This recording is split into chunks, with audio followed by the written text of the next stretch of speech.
নমস্কাৰ মোৰ পেৰেডি কিচেন চেনেলটোলৈ আপোনালোক সকলোকে স্বাগতম। মই আজি এটা ৰেচিপি বনাম আৰু এইটো হৈছে কেঁচা হালধি। এই কেঁচা হালধিৰে মই তৰকাৰী বনাম আৰু এই কেঁচা হালধিৰ তৰকাৰী আপোনালোকে খাইছেনে মই নাজানো, কিন্তু বহুতে খাই পাইছে। আৰু তাৰ কাৰণে মই আদা লৈছোঁ, কেঁচা হালধি লৈছোঁ, ভালেখিনি লৈছোঁ, কাৰণ ৰস ওলালে ৰস বেছি লাগিব, যেহেতুকে কেঁচা হালধিৰে তৰকাৰী হয়। আৰু নহৰু, কেঁচা জলকীয়া 4টামান লৈছোঁ আৰু মাছ লৈছোঁ। মই মাছেৰে হালধিৰ তৰকাৰী কেনেকৈ বনাম আপোনালোকে চাই থাককচোন। মই কেঁচা হালধিখিনি আগতে ৰস ওলাই লওঁ আৰু বস্তুখিনি যা যোগাৰ কৰি লওঁ। মই এইখিনি যা যোগাৰ কৰি ল'লোঁ। প্ৰথমতে মই গেছটো জ্বলাই কেৰাহীটো পাতি দিছোঁ, কাৰণ মাছটো মই ৰেডি কৰিব লাগিব।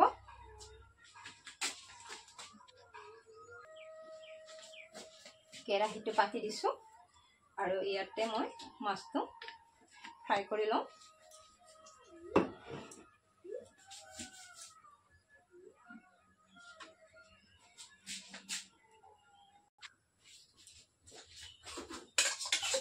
এতিয়া মই মাছটো ফ্ৰাই কৰি লওঁ। মাছটো ফ্ৰাই কৰি হালধিৰ তৰকাৰী খোৱাটো বিশেষকৈ ভালে খাব লাগে, বহুত বেমাৰৰ পৰাও হাত সাৰিব পৰা যায়। মই মাজে মাজে খাই থাকোঁ, মই বহুত ভাল পাওঁ, সেইকাৰণে মই আজিও বনাইছোঁ আৰু আপোনালোকৰ আগতো শ্বেয়াৰ কৰিছোঁ। এনেকৈ যদি আপোনালোকৰো ভিডিঅ'টো চাই ভাল লাগে, বনাই খাব, লগতে মোক জনাবচোন কেনেকুৱা হৈছে। বাৰু মাছটো ফ্ৰাই কৰি লওঁ। মাছটো ফ্ৰাই কৰি ল'লোঁ আৰু মই এই মাছটো উঠাই ৰাখি দিলোঁ ইয়াতে প্লেট এখনত।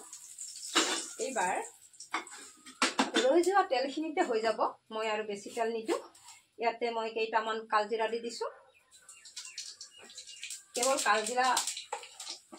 কালজিৰা দিলেই হ'ব, বিশেষ একো দিব নালাগে।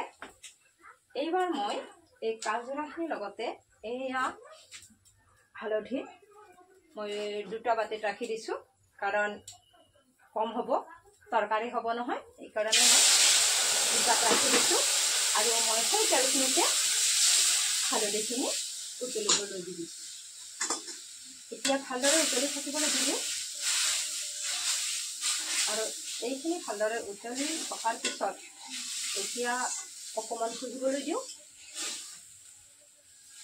এতিয়া অকণমান সিজিবলৈ দি দিছোঁ। ধুনীয়াকৈ উতলি আছে।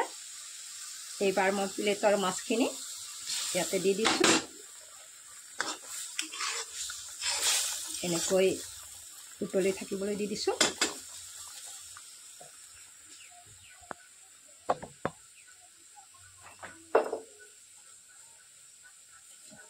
ইয়াতে মই বিশেষকৈ আৰু শুকান ৰংগুৰা নিদিওঁ, মই ইয়াতে কেৱল নিমখ দি দিছোঁ। যিহেতুকে আমি কেঁচা হালধি তৰকাৰী বনাম, ইয়াতে মছলা দিয়াৰ কোনো কথা নাহে, মছলা দিব নালাগে। ইয়াৰ যিখিনি উপকাৰিতা সেইখিনি থাকিয়ে যাব আৰু এইখিনি বহুত বেমাৰৰ কাৰণেও ভাল হয়।